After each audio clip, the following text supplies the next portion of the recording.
Hi, everyone. This is America Adapts, the climate change podcast.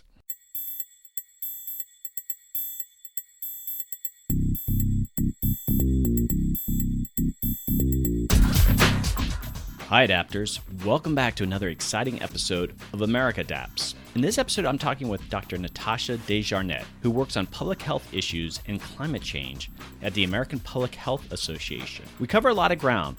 Public health will be a massive player in the adaptation universe, and it's a sector only growing in influence. Natasha and I cover ground on the climate impacts on public health, creating more awareness in adaptation, lessons and tactics from the tobacco wars of the 1990s that we can apply in climate outreach, our response to the Ebola crisis and what we can learn from those public health responses. We also talk about environmental justice and equity, and much, much more. Natasha is great. You're going to be pumped that someone like her is working on this critical area of adaptation.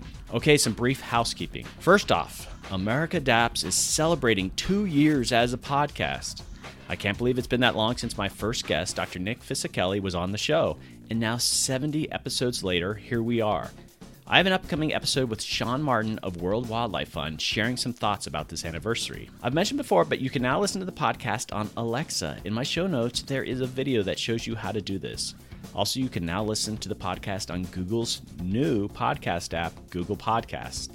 And as always, you can listen on Spotify. So upcoming episodes, I've mentioned before, I am in the middle of working on a 3-part flood-themed series with World Wildlife Fund. And I'm also getting Olympic snowboarding medalist Ariel Gold on the show to talk about an organization she's helping protect our winters, which is obviously talking about how climate change is impacting the Winter Games. I'm also talking with Josh Dorfman of the Lazy Environmentalist fame, who's now the CEO of the Collider, a nonprofit group helping startup companies get into the climate game. Okay, just a reminder, America Adapts is a charitable organization that needs your support. Think about it. On this 2-year anniversary, you want to go in and donate. Please consider giving a tax-deductible donation. You can find links to the We Did It donate page in the show notes. Give a one-time donation, give a recurring donation. Also, if you are interested in sponsoring a specific podcast where I go on location, or having me speak at a public or corporate event, please reach out. That's how I keep the podcast going. I share stories from the podcast and my own experiences in adaptation. You can contact me via the website americaadapts.org. Okay, adapters, let's join Dr. DeJarnett. Hey, welcome back, Adapters. On today's episode, I am very excited to be hosting Dr. Natasha DeJarnett. Natasha is the policy analyst with environmental health at Apha, the American Public Health Association. Hi, Natasha. Welcome to the podcast. Hi, Doug. I'm glad to be here. I am thrilled to have you on. You and I have been chatting for months trying to set this up, and here we are. We're finally recording the podcast, so we did it. We finally found the time. I'm very excited. I'm a fan of your show, and I'm glad to be here. Great. And so this actually, I think, I look back, I mean, it's been talked to, very in small bits, but like my first episode dedicated to public health, and as I'm sure you're thinking, it's like, well, why haven't you done more? And so here we are doing this first one, and it's going to be, I think, just an increasingly important part of the whole adaptation discussion. So I'm thrilled to actually be able to say this is part of my library. So you're going to just make people feel really knowledgeable about climate change and public health at the end of this. So the stakes are high. Okay. Awesome. No pressure. Huh? All right. So first off, just some basic information about Apha. What is it? That how you pronounce the acronym Apha? We actually say APHA. They do this at ASLA too, this landscape part. And I always wanted to say ASLA, and they just always said, no, that's not it. Okay. APHA, what do you guys do there? We are the premier public health association, and we're the largest worldwide association of public health professionals. We're a membership association, and we have 25,000 regular members in public health agencies or academia across the U.S. And then we have another 25,000 members that are part of our affiliate organizations. So each state has an affiliate, as well as New York City and Puerto Rico, for example. And bringing together our affiliate membership plus our regular membership, APHA has 50,000 members worldwide. Okay, and so I'm not that familiar with you, but you really are sort of that national peak body group. I'm thinking of like the AARP, these sort of really big national groups in regarding public health. You're like sort of like the key association. Is that kind of how you would view yourself? That's certainly how we like to view ourselves. Okay. Yeah. And certainly, I believe our members would also attest to this. So we're predominantly a membership organization, but we also have in-house expertise that move issues forward as well. We have a government relations department, which is self-explanatory. I am a part of APHA's Center for Public Health Policy. And in the Policy Center, we champion specific areas of health. One of our biggest portfolios in the Policy Center is environmental health. And so I am on the environmental health team, but the Policy Center also takes on other health topics such as the Affordable Care Act and access to health services. But environmental health is among our largest portfolio. In the Policy Center, we serve as subject matter experts for our whole staff. So when our communications department is working on something, needs some expertise on a given topic, they reach out to members of the Policy Center. Same for government relations and so forth and so on down the line. So that's basically APHA in a nutshell, and then our staff components in a nutshell as well. Okay, it just occurred to me, I'm not going to keep saying this acronym. I'm going to say the association when I refer to it. I can't say it fast enough. All right, what about you? How long have you worked there? So now this is interesting. I've been an employee at APHA for almost 3 years to the date. I just passed my 3-year anniversary. But I also was a member of APHA for 5 years before I became a staff member at APHA. I'm excited that I've been able to see APHA from the membership aspect, fall in love with APHA from that aspect, and then come and bring my service to APHA full circle as a staff member and really delve deeply into environmental health topics that I'm really passionate about. At APHA, on our environmental health team, I lead our natural environment portfolio, so that includes air and water exposures, as well as climate change. I came here with expertise in air quality and health, and I have really been immersed in climate change and health, which is not a major leap from air quality and health, certainly, but certainly new big exposures, and I have just enjoyed it thoroughly. All right. So I always like to ask, so your doctorate, what was your doctorate in? It's in public health, concentrating in environmental health sciences. And my dissertation research was on how air pollution is related to heart disease risk. Oh, my goodness. That's important. That's very relevant to a lot of people. So absolutely. So many of us, we get our masters or we get our PhDs in topics that end up right on the shelf and not relevant to anything. That is very relevant to a lot of people. I like to think so. Okay, so we're going to jump right into this. I'm not going to waste any time putting you right on the spot. And so you shared with me a bunch of resources, and one of them, and I dug into it, is this. You were the main author of this paper from last year, the American Public Health Association's 2017 Year of Climate Change and Health, Time for Action. You're familiar with that document, right? Yes. Okay. The first line in that article is, climate change is today's greatest public health threat. I don't get a sense that that's the case from when I look out at society. I am in your camp. I am all on board with that statement, but it's a bold statement. And so how do you justify that? And how do you kind of get the public to sort of recognize, and we're going to dig more into that later, but that's a pretty bold statement. It is, and APHA does firmly believe that climate change is the greatest threat to human health worldwide. A part of it is because climate change and the impacts of climate change are interrelated, and they're related to so many things, but it all connects to our health on many levels. And so for our most vulnerable populations, it is a risk multiplier. Where these vulnerable groups like people of color, people with disabilities, impoverished communities, etc., where they already have the burden of additional health disparities, climate change will exacerbate these, or climate change will make these worse. That's one issue with it. So climate change is interrelated to so many different things, like if you consider extreme weather events. And it not only impacts our physical health by way of increasing our risk of asthma or asthma exacerbations, cardiovascular disease, and other chronic diseases, climate change also has a heavy toll on our mental health.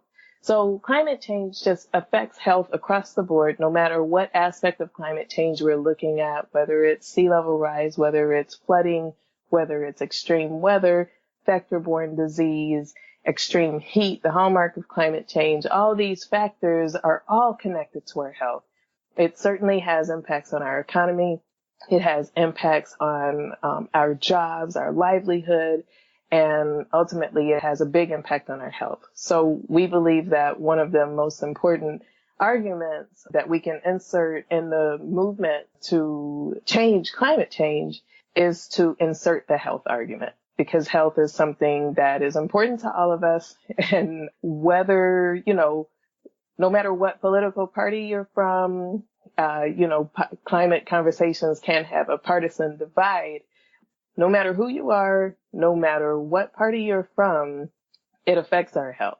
And those are facts and science that really can't be denied. Oh, they can be, but I'm with you. True. They can be. All right. Okay. So just you gave a bit of an overview there, but just for folks who really don't understand the link between public health and climate change, just you mentioned some of the impacts like wildfire and sea level rise, but like sort of the public health threats. I mean, so what are really the main ones? And I know you have some great resources on your website that I'll include in my show notes, but if you could just sort of give people a really brief overview of I think there's 4 or 5 sort of main ones. Absolutely. I'd love to touch on some of the main ones that have been explored in great deal. And if I go too long, feel free to cut me off, because sadly, you can go on and on forever about the ways that climate change affects health. But for extreme heat, it's pretty clear cut. We have increased risk of heat-related illness, so heat strokes and heat exhaustion and mortality from those conditions. Extreme heat also can influence folks that have asthma or heart disease and make them more susceptible. And then extreme heat also plays a role in mental illness. There are certain folks with mental conditions that their medications aren't as effective in situations of extreme heat. For air quality, and that's also a big one in climate change and health, air quality can affect our asthma and heart disease. We've got this increase in carbon dioxide trapping heat and pollutants below. So this is decreasing our air quality, making it difficult for folks to breathe, and thereby affecting both asthma and heart disease, or diseases of the lung and diseases of the heart. In addition, with air quality, because we've got longer, hotter, warm seasons due to climate change, we've got increased allergy seasons, increased intensity, I should say, of these allergy seasons. So we've got more pollen in the air. So we have people's allergies going haywire, for lack of a better word. And then that also has impacts on folks that have asthma as well. We have increases in vector-borne disease, and you may have heard recently that CDC released a report that vector-borne disease has been on the rise in the last few years. And what that is diseases that are carried by bugs, insects, or even rodents. So the way climate change plays a role in that, we've got increased warmth, and we have increased warmth in areas that did not used to have an environment that was habitable to certain vectors. Or insects, but now this has increased the geographic range and habitat of these disease-carrying organisms. So Zika has, been in the news a lot lately, and that can have a climate component, as well as Lyme disease and West Nile disease. So then we also have extreme precipitation. And it's important to note that this is extremes in both directions. So we have increased flooding, and then we also have increased drought. And both of these can affect our health. With increased flooding, after flood events, this increases our risk of gastrointestinal illness. If there's a stormwater overflow or a sewer surge, this increases our risk of gastrointestinal illness after those storms. Of course, there's risk of injury and death. People hear things like don't drive through flooded areas when there's a storm. So increased risk of injuries then as well. There's often mold that comes after the storm in flooded homes. There's that increased risk of mold, which can have impacts on folks with asthma. And then this also leaves people displaced. And that can have a great impact on our health and mental health as well. So that's the flooding half. And then there's the drought half. Extreme drought can increase our risk of wildfires, which we've been seeing in California and other spots throughout the nation over the last several months and years. And this increase in wildfires, they're increasing both in severity and also in the duration of these wildfires. And people that are exposed to them are exposed to poor air quality. So that, links us back to the hazards that have to do with air quality and asthma and heart disease risk. And then there's also extreme weather. We're seeing more severe and more frequent outbreaks of extreme weather. I hear this way too frequently. These 100-year floods are happening every year, or 100-year storms, 500-year storms are happening in way more close a time frame than 100 or 500 years. And so these, very similar to flooding, increase our risk of injury, have mental health impacts for those who survive the storm, and even some for those who are able to relocate during the storm. And then the mold that's left behind. Those are the touchstones I wanted to touch on in terms of how climate change relates to our health. But we could really talk about this all day. Wow. So that's just a lot of heavy stuff there. I'm just imagining people are like, oh, here comes Natasha at happy hour, and they just make a run for it. You bludgeon them with like the end of the world as we know it. One of the things that I do on this podcast occasionally, because, just talking about adaptation in general is like trying to come up with the perfect 30-second adaptation elevator speech. And it's actually quite difficult. And, when you've got so much, like such a spectrum of the things that it covers, it's difficult to sort of really explain this is what it all means. And I mean that you covered it all, but that's serious stuff. It is. And you can really break up a dinner party really quickly with these conversations. It can get pretty grim pretty quickly. But what I've also noticed is that the conversation can be infectious.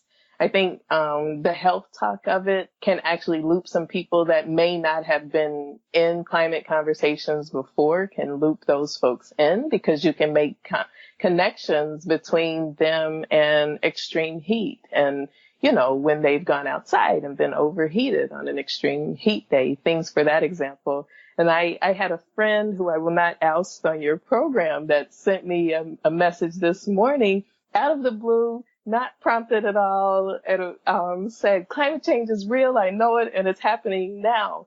So these conversations, they do have to happen. They do, we have to start our ministries, whatever they may be. We have to start that at home. Not to the point that we're running folks away, but exposing people, understanding, as our conversation kind of went before, understanding the arguments of deniers and having a better dialogue that can reach both sides. I understand this. I started a podcast. I'm with you. I get it. And, I don't know if you did that on purpose, what you just described, talking with other people, you said infectious. I mean, you did that on purpose, right? Using that word. You did that on purpose. All right. Okay. I want to jump into some other topics here. That was great. People have a broad context of public health and climate change. And again, I think this issue of climate justice is a very interesting one. And I'm seeing more people sort of start thinking about that. And it's a tough one. I'm sure that you guys recognize that issues of inequality, we're not solving it in other realms, let alone climate change. And so you've got your work cut out for you. And one of the things that I think this isn't one of those adaptation action plans, but I just want to read this to you. Let me see where in regards to these populations of climate justice, in this document says these populations may need increased protection of their rights as they are less climate resilient and climate justice is deserved by all. And so I'm very curious, what would it look like, meaning to increase the protection of their rights? Are those sort of like just existing rights that we all take for granted, or is there something new that would have to be done in the context of climate change? I mean, is that too obscure in the report for you to answer? Well, yes, I'll give something of an analogy. And there are many health departments, state health departments, local groups that are working to address these issues. But I'll start with an analogy. So we talk about health equity a lot in the field of public health. But there are a lot of people within and beyond the field that aren't really steeped into what it means. And so I want to define it in terms of a picture I've seen over and over that talks about health equity. It's not equality. So it's not giving everybody equal access to, in this case, climate protection. That certainly must happen, but we have to go beyond that. So in this picture, there are three people that are trying to look over a fence and watch a ball game. One person is way too short. One person is almost too short, and one is tall enough to see over the fence on their own. So we give them equal blocks. The person that's tall enough is way too tall, still tall enough to see over the fence. Maybe the middle height person can now see over the fence. The short person with that equal size block is still too short to see over the fence. So we can't give people equal blocks, equal solutions to be able to overcome the issues that we're facing on climate change. Some people are going to need much more of a block. Some people are going to need a little less, and some people just need tools and action to move things forward. They don't need quite a block to actually be able to be resilient. So there are certain communities, for example, if you consider the redlining practices that have limited where people of color may be able to live. Chicago has been notorious for this, and other places all across the U.S. The areas tend to be less climate resilient. So how can we make those areas more resilient? How can we work with planners to make sure that those specific areas don't bear an additional burden? Then we have people with disabilities that are really left further endangered when it comes to extreme weather. So how can we make sure that we're looking out for our folks with disability in terms of extreme weather events? And then if you consider our elderly family members, our elderly friends, our elderly folks in the community, they tend to be more socially isolated. And so we'll have, let's say, an extreme heat alert that'll go out and it'll go to everyone's cell phone. But my grandma, for example, does not use a cell phone. So how do we make sure that she gets the message? How can we ensure that our elderly folks are not isolated, that they're getting the messages and they're able to get to safety, for example? So that's what we mean in terms of climate justice. Not a concrete definition, but a description that kind of can give light to addressing certain needs to bring everybody up to a level playing field. Okay, great. That was helpful. And I'm going to be pivoting in this conversation a bit, so I'm going to keep you on your toes. And when I think of public health, it's obviously very important to everyone, but to communicate the threat of climate change, it's a bit more difficult. And I think, like, in the last couple of years when we had the Ebola threat that in Africa, people are dying from it, and there's this gigantic global sort of outcry of like, okay, we hope we don't get it. And then even the U.S. sort of geared up. And I'm just curious, like a group like the association, when something like that happens, there's just this incredible sense of urgency. I think the White House created like an office to deal specifically with it. And ultimately there wasn't really any sort of, I think there was 2 or 3 cases in the U.S. and they were able to treat those people. But how do you kind of bring, they're different things. It's sort of more of a time issue too, but how do you bring that sense of urgency into an issue like health impacts of climate change? Great question. I think if we can solve this question, then okay. We can solve this whole thing. But one thing is unfortunately taking advantage of those opportunities right when an event occurs. A lot of it is all about communication. And so if when an event occurs, we can communicate with people in those times when their senses are heightened, their understanding is there, and they're engaged in the topic, helping make that connection. So a lot of folks did that last year when we unfortunately had a record-breaking amount of extreme heavy storms that were, namely 3 hurricanes that made landfall in the U.S. last fall: Maria, Hurricane Harvey, and what's the third one? Oh, you're putting me on the spot. I'm putting myself on the spot. Lester? So sorry. I don't know. But we had those 3 major hurricanes that made landfall on the U.S. last year. So that is a prime opportunity to say this is happening, this is real, and that this is also affecting our health. But there's something that we can do about it. So certainly helping people make that connection. And I can't tell you how best to communicate to people, but certainly one part of it is timeliness. And then another part is using the right words and effective communication. And there's a lot of research going on around that as we speak. I'm no expert on it, and I certainly want to learn from it. Well, I was just going to think, the more, as you were talking and using those examples, it occurred to me, there's so many different ways to communicate public health and what's effective, what's not effective. Think about like cancer and the notion of like eat healthy, exercise. Some of that penetrates, and that's not, for some, it's an immediate issue. But again, maybe it's sort of a longer term threat that people have to kind of think about. You have campaigns to educate people on that, and I think some of them are quite effective when you're dealing with that. But the biggest one of all that I think was quite successful is the health issues associated with smoking. Yes. And are there things to learn? And that took decades, but at the same time, are there things to really learn when it comes to communicating climate change? You guys talk about that at APHA. Yes.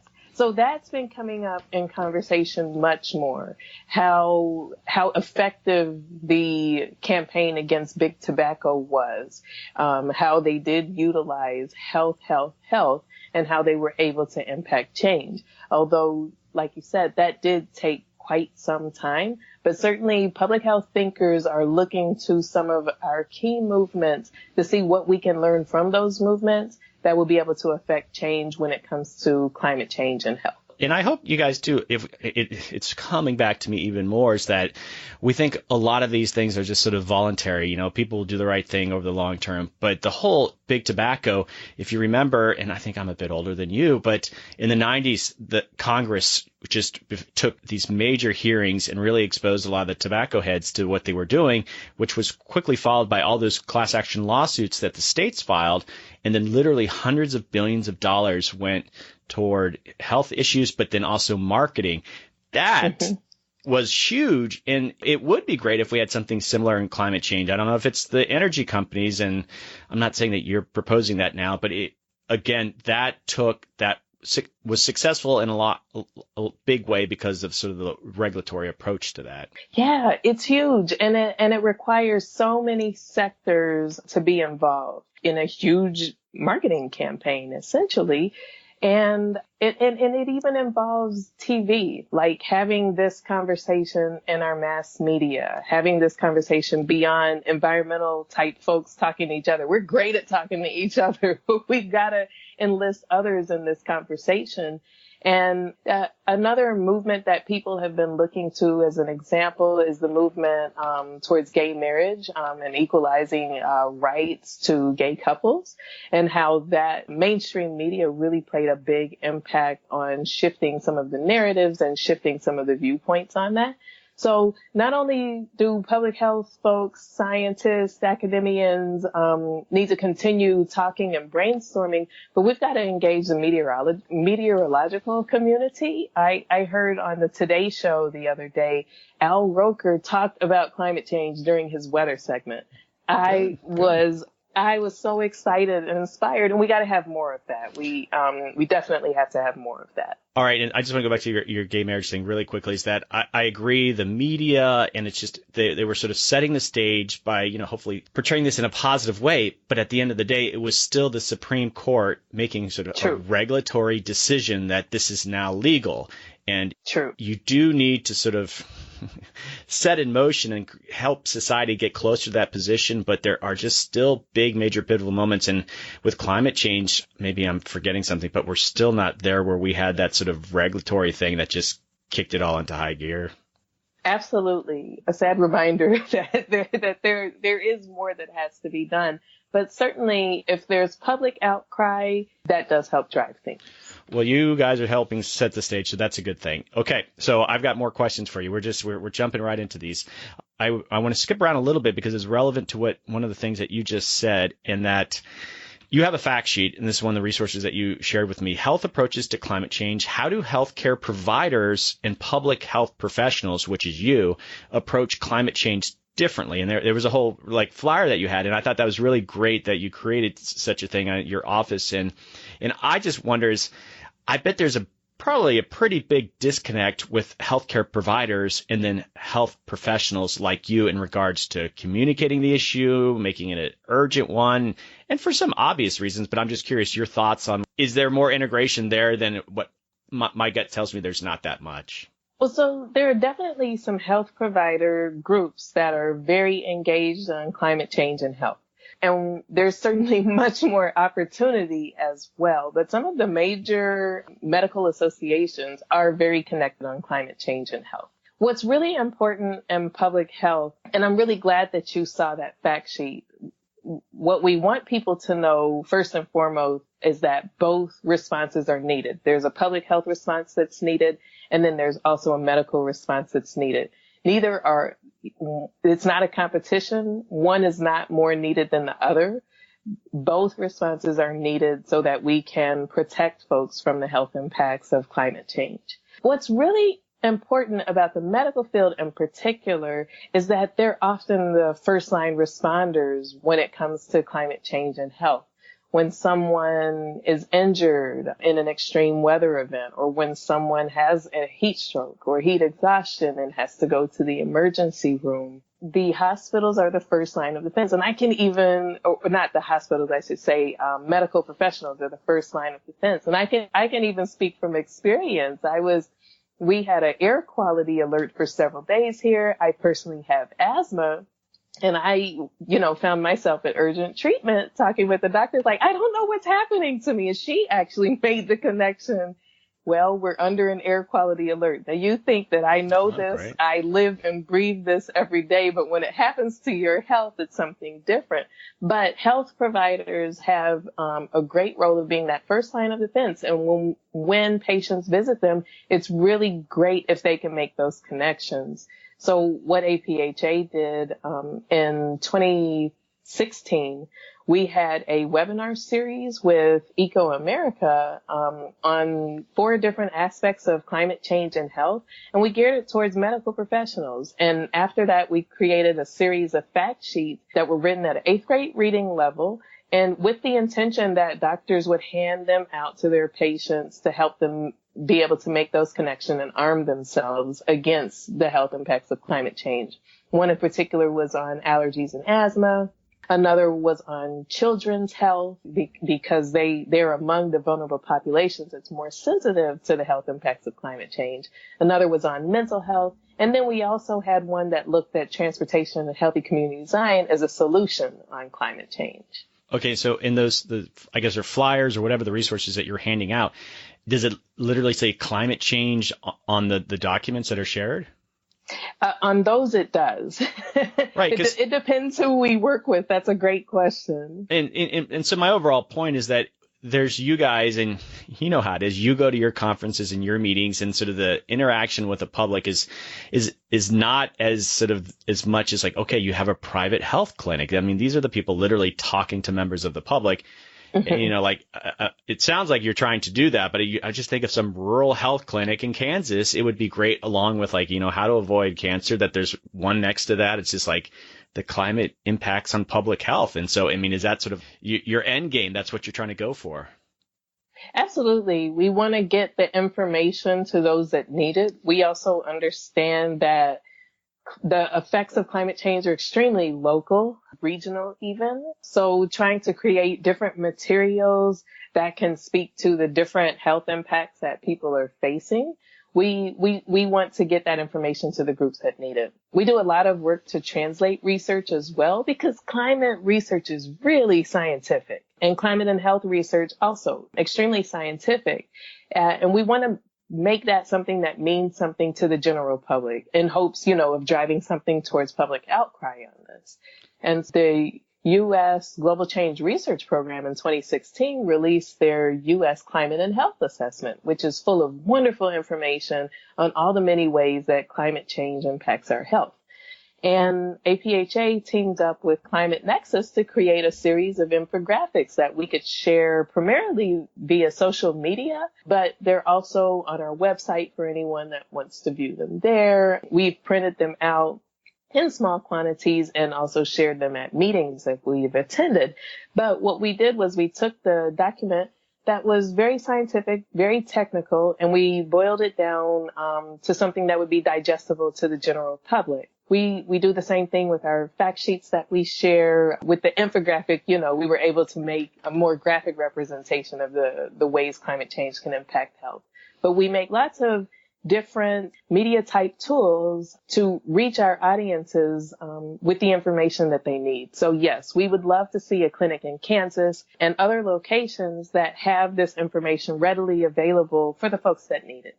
First of all, Climate Nexus, they've been promoting podcasts lately, climate podcasts. They've been promoting this one. So I appreciate what they do, and it's great that you're partnering with them on that. And just, I wonder, that seems like such a big ask. I think of, so many clinics are private. It's a doctor. It's one doctor who might have, a practice there, and it's going to be all on them and their sort of opinion on the issue. And so kind of getting some of these other topics that might be a bit controversial, that's a challenge. And you hope that it's just so integrated. Like when you get your medical degree, that I'm sure there's more courses popping up talking about climate change and the impacts on public health. But, the doctors, once they leave these medical schools, they bring that ethic with them to these clinics. So wishful thinking, right?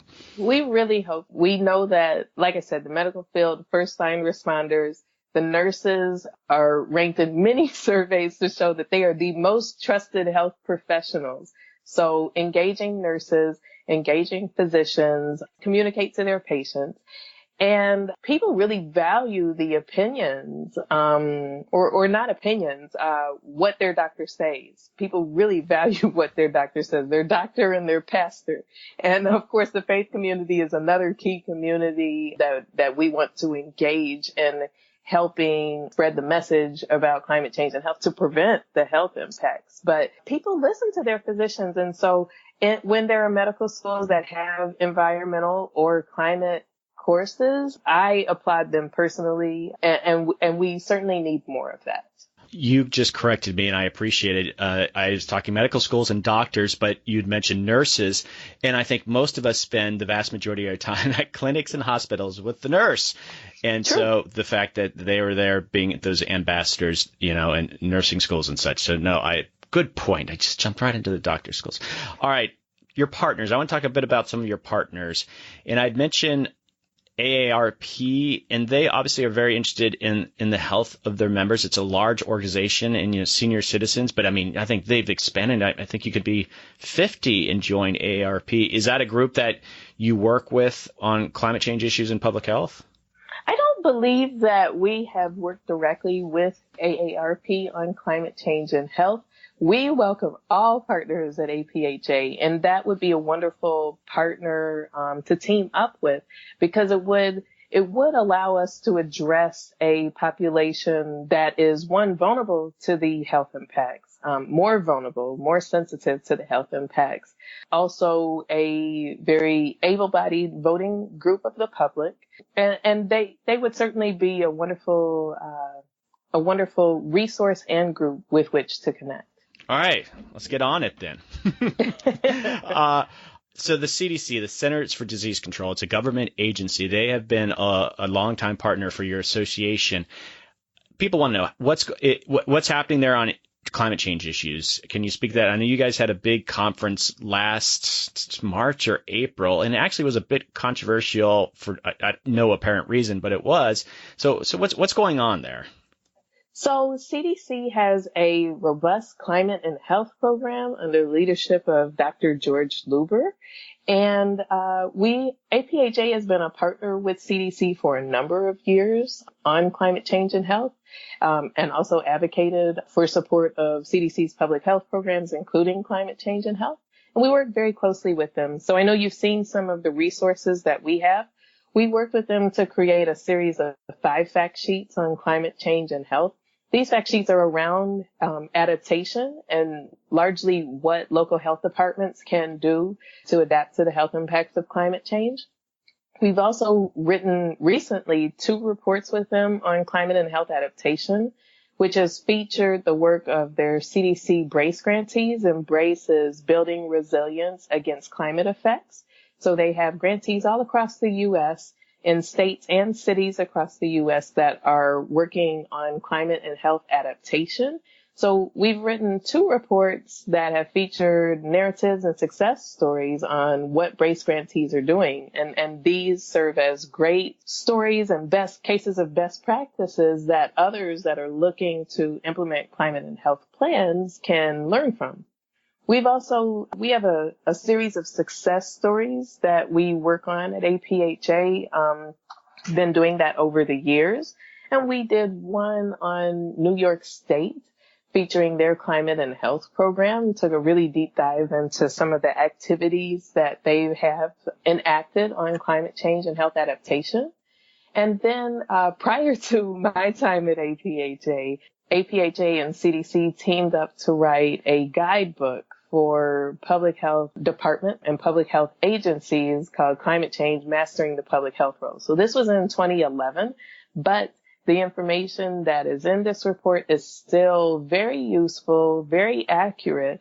And I've been told by a few folks that their colleges actually use this in their climate change coursework. So that's a lot of what we've done with CDC over the years. We've teamed up with them on many projects. And I look forward to us continuing to team up with CDC on climate change and health.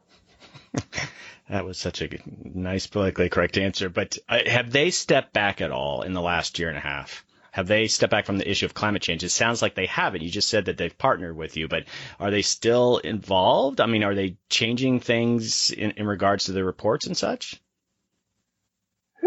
I really can't speak to that personally. My inclination is that no, they haven't stepped back on things, that I don't work there, so I may have to reference you to someone that does work there if they're able to speak on it.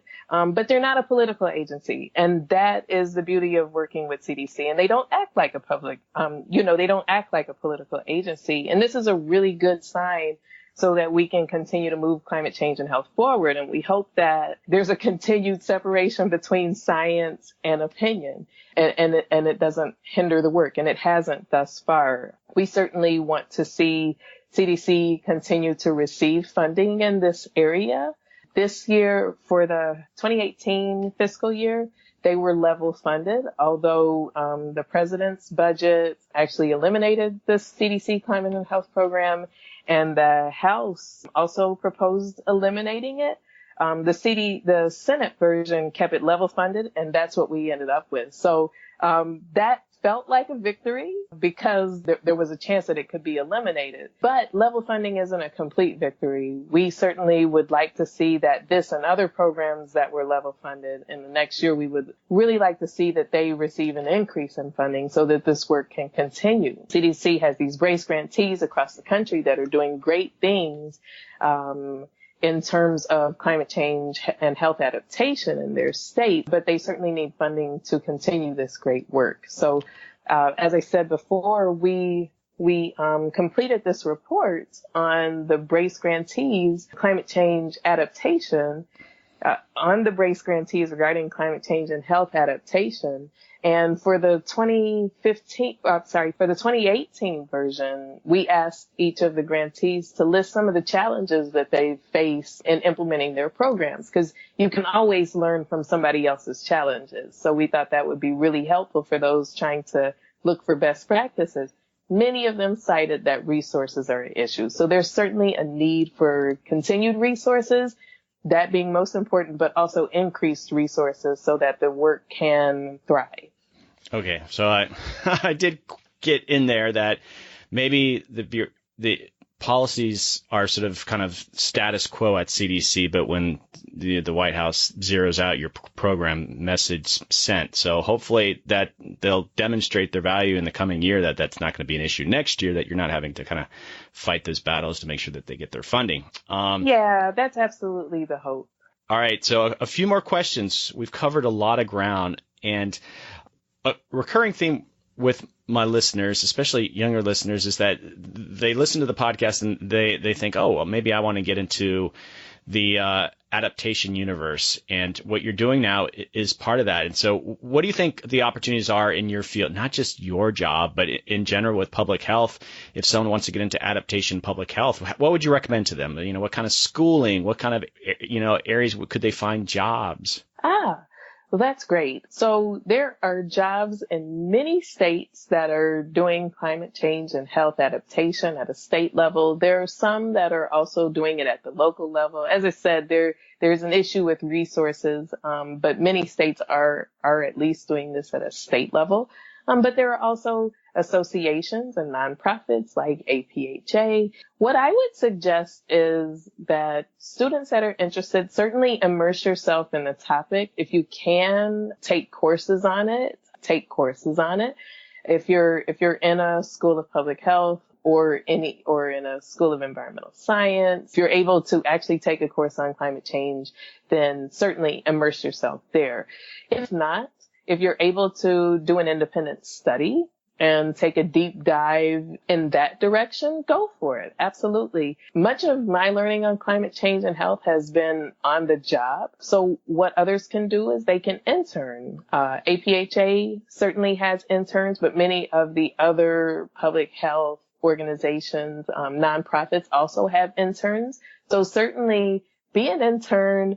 Soak up everything, learn as much as you can, but there's much that can be done. You know, when I was in grad school, the internet was not quite as robust as it is now. The world is at your fingertips nowadays. So certainly you can learn many things on your own. You can go out and see what your state offers, what types of climate adaptation programs are there, who's doing the work, and you can find all that out without even picking up a telephone.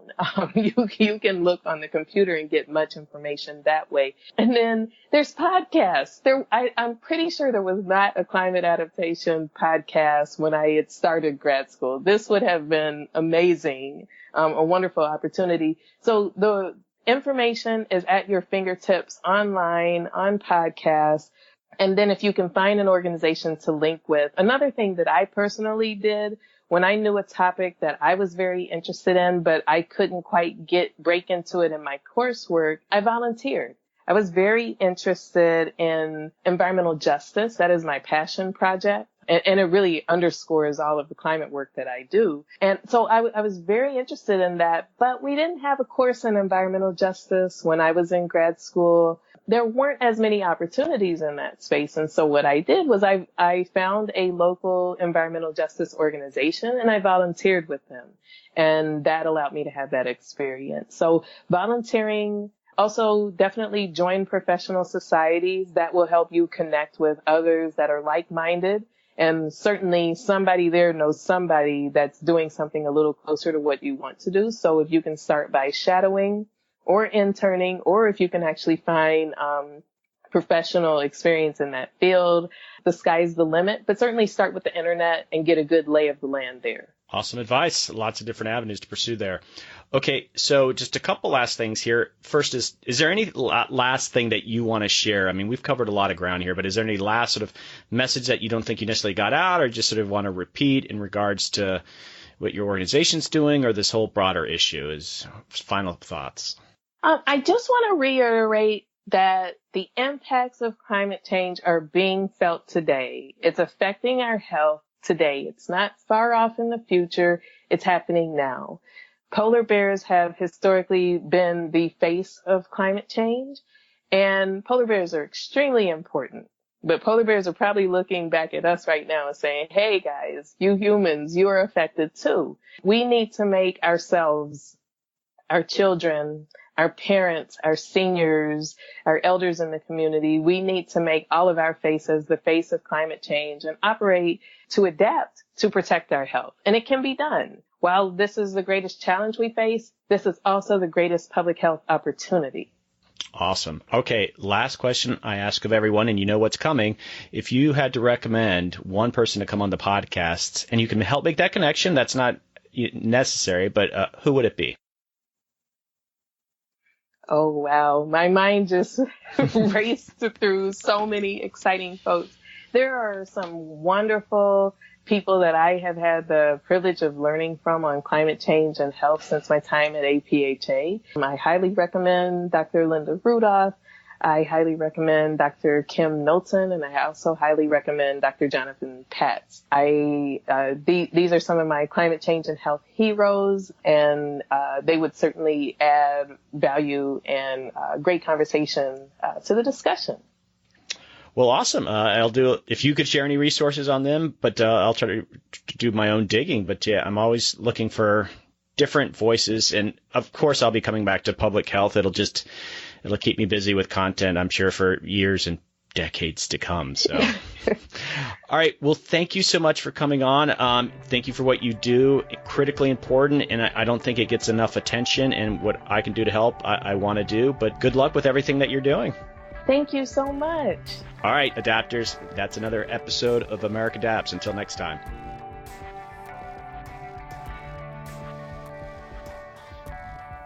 Okay, adapters, that is a wrap. I hope you enjoyed that episode. I know I did. Natasha was great, and it was an honor to have her on. I think many of us in the adaptation sector get frustrated.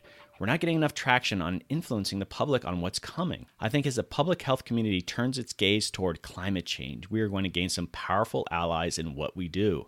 Reach out to these people and find partnerships you otherwise would not have thought about. I have a feeling Dr. DeJarnett will be in high demand in the coming years. And the American Public Health Association, you are totally ahead of the game by podcasting on other subjects. You should add a podcast totally dedicated to climate change. Let me know if you need some help on that. All right, some final housekeeping. Don't forget to join the Facebook page and the Facebook community group.